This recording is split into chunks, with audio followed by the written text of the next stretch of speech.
Assalamualaikum warahmatullahi wabarakatuh. Salam sejahtera untuk kita semua dan salam sehat. Pemirsa SCTV, dalam program acara Ujar, apa kabar hari ini? Semoga kita semua selalu sehat, sukses, dan semangat.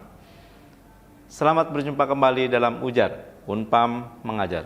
Bersama saya, Edi Sofwan, dari program Studi Ilmu Hukum Universitas Pamulang, akan menemani Anda sekalian dalam mempelajari mata kuliah Lembaga Kepresidenan dengan materi hubungan presiden terhadap antar lembaga negara. Tonton terus di Sasmita Jaya, televisi berbagi untuk negeri.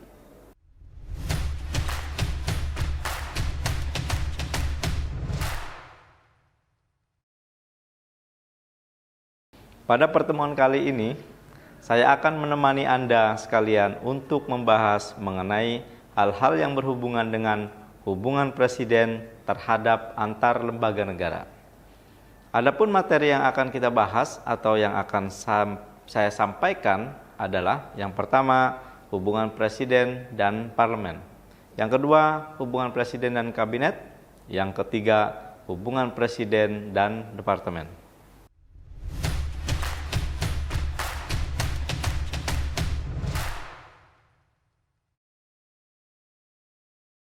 Hubungan presiden dan parlemen. Hubungan lembaga kepresidenan dengan MPR sebagaimana termaktub dalam pasal 1 ayat 2 Undang-Undang Dasar 1945, yaitu kedaulatan berada di tangan rakyat dan dijalankan menurut Undang-Undang Dasar. Setidaknya terdapat dua perubahan mendasar pada MPR setelah dilakukan perubahan terhadap Undang-Undang Dasar. Yang pertama, perubahan susunan keanggotaan. Secara keanggotaan MPR sekarang terdiri atas anggota DPR dan anggota DPD yang dipilih melalui pemilihan umum. Jika DPR dipilih melalui pemilihan dengan basis partai, DPD merupakan wakil dari daerah-daerah yang dipilih secara langsung dalam pemilu oleh rakyat di daerah yang bersangkutan.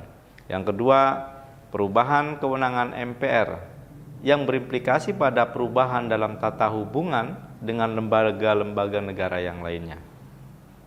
Secara hierarki, setelah perubahan Undang-Undang Dasar 1945, kedudukan antara MPR dengan Presiden adalah sejajar. Hubungan antara Presiden dengan MPR berdasarkan prinsip-prinsip checks and balances. Hubungan tersebut dapat dilihat dalam kewenangan MPR terkait dengan lembaga kepresidenan yang secara tegas disebutkan dalam Undang-Undang Dasar 1945 pasal 3 ayat 1. Undang-Undang Dasar 45 ditegaskan bahwa MPR berwenang mengubah dan menetapkan Undang-Undang Dasar. Hal ini juga diatur dalam pasal 11 huruf A Undang-Undang Nomor 22 Tahun 2003 tentang susunan dan kedudukan MPR, DPR, DPD, dan DPRD. Menurut John Pires, menafsirkan kewenangan konstitusional MPR untuk mengubah dan menetapkan Undang-Undang Dasar. Kewenangan MPR dalam memilih dan mengangkat presiden serta wakil presiden berganti menjadi kewenangan untuk melantik presiden dan wakil presiden. Pertanggungjawaban presiden tidak lagi kepada MPR, tetapi secara langsung kepada rakyat semuanya. Hal ini merupakan implikasi dari pemilihan presiden yang dilakukan oleh rakyat secara langsung, sehingga MPR tidak dapat menjatuhkan begitu saja presiden dari jabatannya tanpa disertai dengan alasan yang jelas, sesuai dengan ketentuan pasal 7A Undang-Undang Dasar 1945.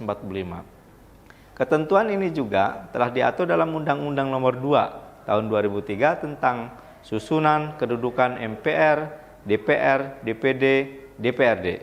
Pasal 11 huruf C yang berbunyi memutus usul DPR berdasarkan putusan Mahkamah Konstitusi untuk memberhentikan presiden dan atau wakil presiden dalam masa jabatan setelah presiden dan atau wakil presiden diberi kesempatan untuk menyampaikan penjelasan di dalam sidang paripurna MPR. Selain itu, hubungan antara lembaga kepresidenan dengan MPR juga terdapat dalam ketentuan pasal 8 ayat 2 Undang-Undang 1945, yaitu wewenang MPR untuk memilih wakil presiden dalam hal terjadi kekosongan jabatan wakil presiden dalam masa jabatannya. Hal ini berarti bahwa MPR akan bersidang pada saat-saat yang dibutuhkan, yaitu ketika melantik presiden dan atau wakil presiden, memberhentikan presiden, mengubah dan menetapkan undang-undang dasar, serta memilih wakil presiden dalam hal terjadi kekosongan jabatan wakil presiden.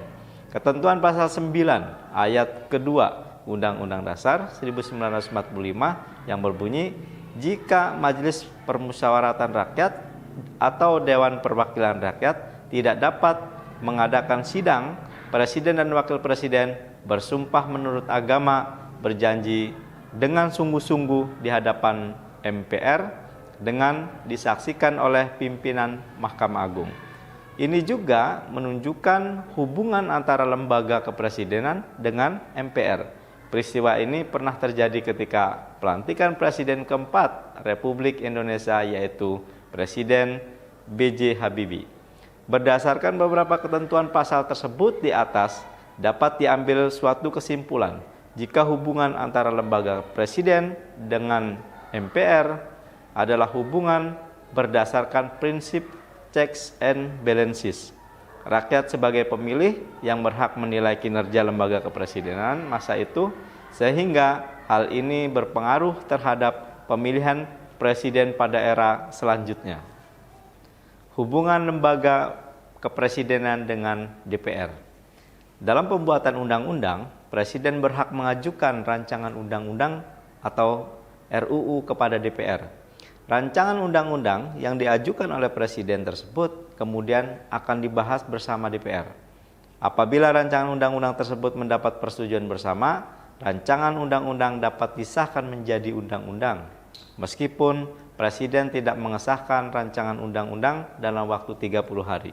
Rancangan undang-undang wajib diundangkan secara formal prosedural bahwa fungsi legislasi yang dijalankan DPR dalam membahas rancangan undang-undang memberikan gambaran yang cukup jelas mengenai kerjasama DPR dengan Presiden dalam menghasilkan sebuah undang-undang.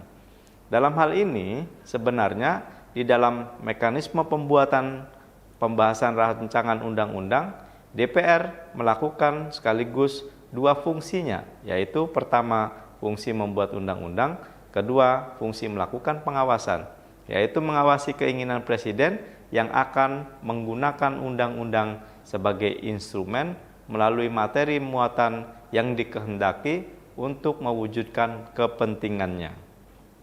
Selain dalam pembuatan undang-undang maupun perpu, hubungan antara Presiden dengan DPR juga terjadi dalam pengangkatan duta dan konsul. Hal ini sesuai dengan ketentuan pasal 13 dan 14 ayat kedua Undang-Undang Dasar 1945. Yang berbunyi, yang diatur dalam pasal 13, yang pertama adalah Presiden mengangkat duta dan konsul.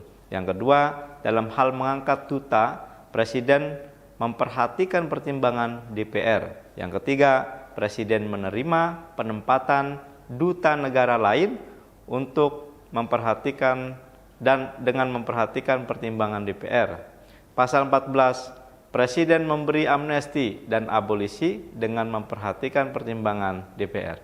Sedangkan DPR memberikan pertimbangan dalam hal pemberian abolisi dan amnesti karena berdasarkan pada pertimbangan politik. Kurang sependapat dengan hal tersebut karena pemberian amnesti dan abolisi tidak selalu terkait dengan pidana politik. Kalaupun diperlukan pertimbangan cukup dari Mahkamah Agung, DPR adalah badan politik, sedangkan yang diperlukan adalah pertimbangan hukum. Pertimbangan politik, sosial, kemanusiaan, dan lain-lain merupakan isi dari hak prerogatif. Yang diperlukan adalah pertimbangan hukum untuk memberi dasar yuridis pertimbangan Presiden. Hubungan lembaga Presiden dengan DPD, Dewan Perwakilan Daerah. DPD merupakan lembaga negara yang memiliki kedudukan yang sama dengan DPR, sebagai lembaga perwakilan rakyat. Perbedaannya terletak pada posisi anggota DPD sebagai wakil dan representasi dari daerah atau provinsi. Pembentukan DPD sebagai salah satu institusi negara yang baru bertujuan memberikan kesempatan kepada perwakilan daerah untuk ikut mengambil kebijakan dalam tingkat nasional, khususnya yang terkait dengan kepentingan daerah. Hubungan antara lembaga kepresidenan dengan DPD terkait dengan fungsi pengawasan. Sebenarnya, fungsi pengawasan yang dijalankan oleh DPD terhadap presiden berhubungan dengan fungsi legislasi terbatas yang dimiliki oleh DPD dalam mengajukan rancangan undang-undang kepada DPR. Dalam membahas rancangan undang-undang tersebut, sesuai dengan pasal 22D ayat 1 Undang-Undang Dasar 1945, menurut pendapat John Paris dalam buku Zajim Hamidi, bahwa pengawasan yang dilakukan DPD untuk menjalankan fungsi legislasi dapat diperankan secara optimal dengan cara memasukkan kepentingan rakyat di daerah ke dalam materi muatan undang-undang. Sesuai dengan pasal 22D ayat 1 Undang-Undang Dasar 1945, fungsi pengawasan tersebut dilakukan dalam konteks kepentingan rakyat di daerah-daerah yang diwakili oleh anggota DPD. Walaupun kedudukan antara DPD sejajar dengan kedudukan DPR dalam struktur ketatanegaraan Republik Indonesia, kewenangannya sangat terbatas. Selain itu, pengawasan DPD terhadap presiden juga dapat dilakukan pada saat presiden melaksanakan seluruh peraturan perundang-undangan yang berlaku. Jika presiden tidak melaksanakan sesuai ketentuan peraturan perundang-undangan yang berlaku sebagaimana yang dimaksud dalam pasal 22D Undang-Undang Dasar 1945, maka DPD dapat menyampaikan pertimbangan hukum kepada Dewan Perwakilan Rakyat untuk ditindaklanjuti. DPD juga dapat menyampaikan pertimbangan politik kepada DPR jika presiden tidak melaksanakan undang-undang sebagaimana mestinya. Jika hal ini terjadi, pertimbangan politik DPD bisa digunakan sebagai masukan kepada DPR agar DPR dapat menilai kesalahan-kesalahan yang dilakukan oleh presiden. Hubungan antara lembaga kepresidenan dengan DPD merupakan hubungan berkaitan dengan pengawasan. Perbedaan menggunakan fungsi pengawasan DPD dengan DPR terletak pada langsung atau tidaknya fungsi tersebut dijalankan. Fungsi pengawasan terhadap lembaga presidenan, baik dalam pembentukan undang-undang maupun pelaksanaannya, dilakukan DPD secara tidak langsung, karena DPD merupakan subordinat dari DPR.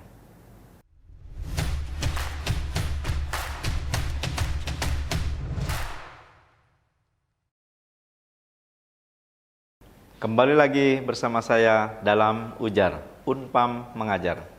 Yang kedua, hubungan presiden dengan kabinet. Sejak kemerdekaan diproklamasikan pada tahun 1945, Indonesia telah dipimpin oleh beberapa presiden, mulai dari Presiden Soekarno sampai Presiden Joko Widodo. Dalam setiap era kepemimpinan, Presiden Indonesia tidaklah sendirian. Setiap presiden memiliki kabinetnya masing-masing dalam menjalankan tugasnya selaku kepala pemerintahan. Pada era kabinet Presiden Soekarno merupakan jumlah kabinet terbanyak sebagai negara yang baru merdeka pada saat itu. Indonesia masih mencari sistem yang paling nyaman untuk digunakan. Membahas kabinet Bung Karno dimulai dari era revolusi, demokrasi liberal, dan demokrasi terpimpin.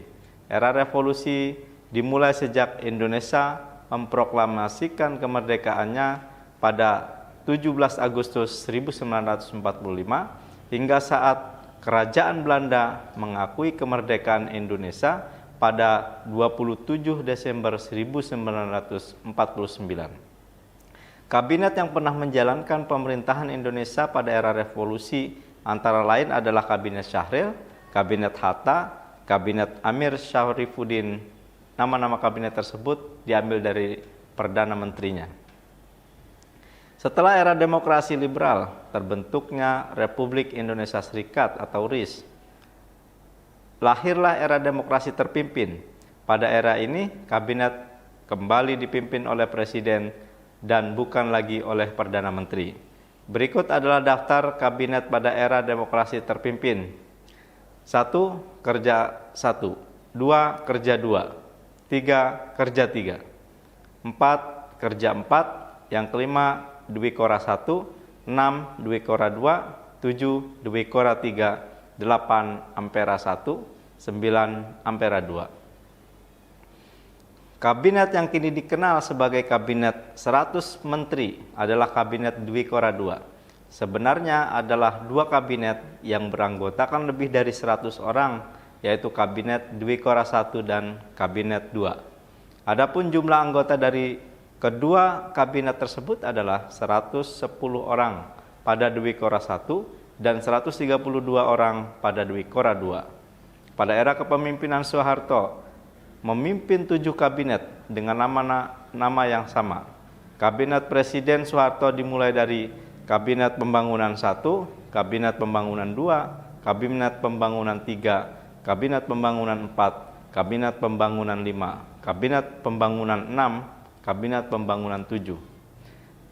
Kepemimpinan Presiden Soeharto harus diakhiri saat berlangsung reformasi.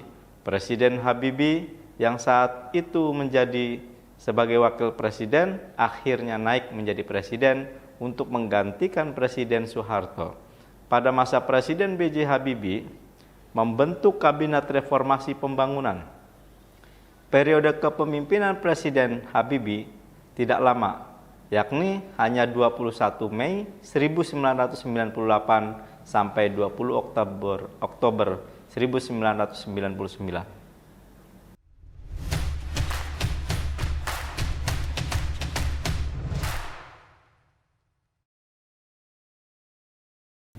Kepemimpinan Indonesia akhirnya diteruskan oleh Presiden Abdurrahman Wahid. Pasca lengsernya Presiden Habibie, dalam menjalankan tugasnya, Presiden Abdurrahman Wahid membentuk Kabinet Persatuan Nasional.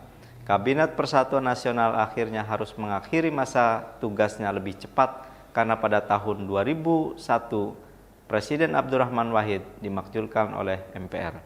Dengan dimakzulkannya Presiden Abdurrahman Wahid, Presiden Megawati yang sebelumnya bertugas sebagai wakil presiden naik menggantikan Presiden Abdurrahman Wahid. Presiden Megawati kemudian membentuk kabinet gotong royong dalam menjalankan kepemimpinannya. Presiden Susilo Bambang Yudhoyono adalah presiden pertama dalam sejarah Indonesia yang dipilih rakyat secara langsung melalui mekanisme pemilihan umum. Presiden SBY menjabat sebagai presiden sebanyak 2 periode dengan membentuk yang pertama Kabinet Indonesia Bersatu dan yang kedua Kabinet Indonesia Bersatu II. Saat menjalankan kepemimpinan dalam Kabinet Indonesia Bersatu jilid pertama, SBY didampingi oleh Yusuf Kala. Adapun pada Kabinet Indonesia Bersatu jilid 2, SBY didampingi oleh Budiono. Pada era kepemimpinan Presiden Joko Widodo adalah jumlah anggota kabinet yang sama-sama berjumlah 34 orang. Sebagaimana Presiden SBY, Presiden Joko Widodo juga menjabat selama 2 periode. Periode pertama yang dimulai pada tahun 2014, Presiden Joko Widodo membentuk Kabinet Kerja dengan didampingi Yusuf Kala.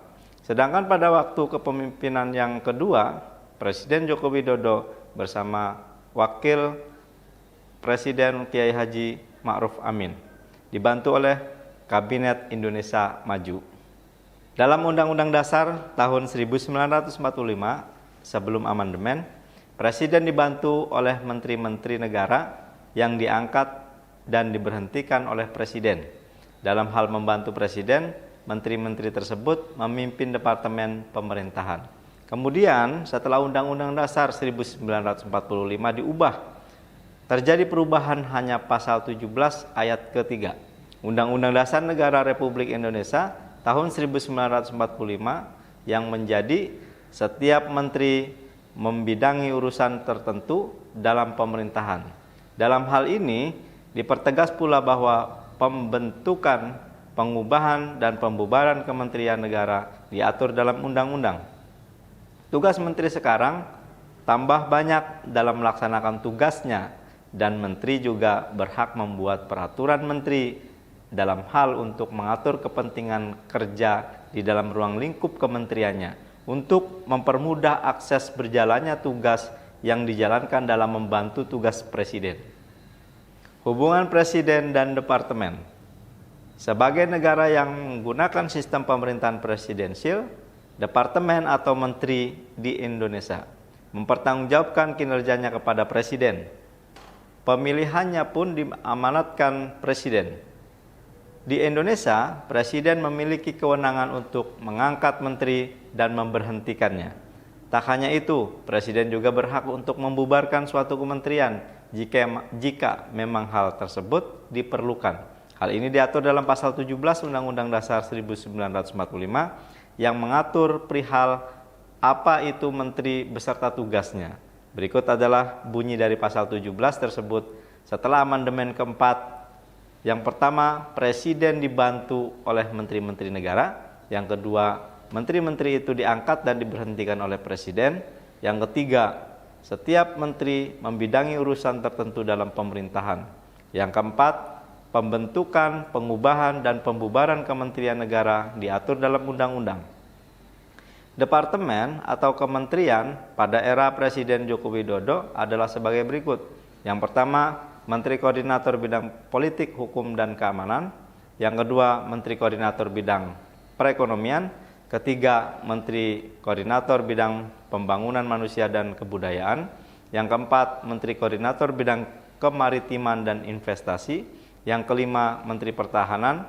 Yang keenam, Menteri Sekretaris Negara. Ketujuh, Menteri Dalam Negeri. 8, Menteri Luar Negeri. 9, Menteri Agama, Menteri Hukum dan HAM, Menteri Keuangan, Menteri Pendidikan dan Kebudayaan, Menteri Kesehatan, Menteri Sosial, Menteri Ketenagakerjaan, Menteri Perindustrian, Menteri Perdagangan, Menteri Energi dan Sumber Daya Mineral, Menteri Pekerjaan Umum dan Perumahan Rakyat, Menteri Perhubungan, Menteri Komunikasi dan Informatika, Menteri Pertanian, Menteri Lingkungan Hidup dan Kehutanan, Menteri Kelautan dan Perikanan, Menteri Desa, Pembangunan Daerah Tertinggal dan Transmigrasi, Menteri Agraria, Tata Ruang dan Kehutanan, Menteri Perencanaan Pembangunan Nasional dan Kepala Bappenas, Menteri Pendayagunaan Aparatur Negara dan Reformasi Birokrasi, Menteri BUMN, Menteri Koperasi dan UKM, Menteri Pariwisata dan Ekonomi Kreatif, Menteri Pemberdayaan Perempuan dan Anak, Menristek dan Kepala Bidang Riset Inovasi Nasional, Menteri Pemuda dan Olahraga, Kepala Staf Kepresidenan, Sekretaris Kabinet, Kepala Badan Koordinasi Penanaman Modal.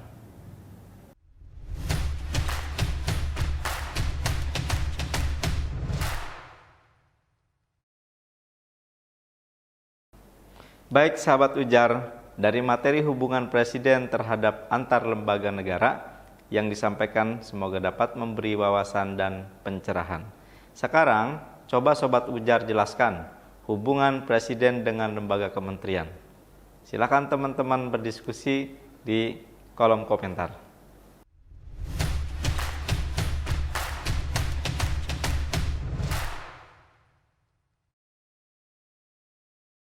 Setelah tadi kita membahas bersama tentang hubungan presiden terhadap lembaga negara, maka dapat kita simpulkan bahwa hubungan presiden dan parlemen dibagi menjadi 3, yaitu hubungan lembaga presiden dengan MPR, hubungan lembaga presiden dengan DPR, dan hubungan presiden dengan DPD.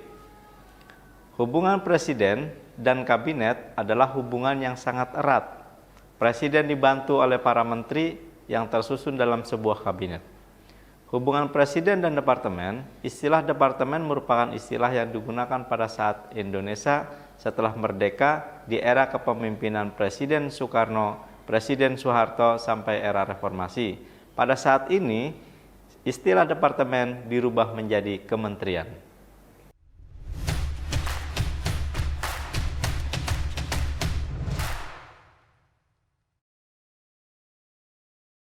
Sahabat Ujar dimanapun berada, bagaimana Sampai di sini, apakah sudah paham tentang hubungan presiden terhadap antar lembaga negara? Demikianlah beberapa hal yang berkaitan dengan hubungan presiden terhadap antar lembaga negara. Semoga dapat bermanfaat dan menambah wawasan sahabat ujar dimanapun berada. Oke, kita tetap semangat. Salam sehat untuk kita semua. Sekian materi dan pembahasan pada kesempatan ini. Salam ujar. Wassalamualaikum warahmatullahi wabarakatuh.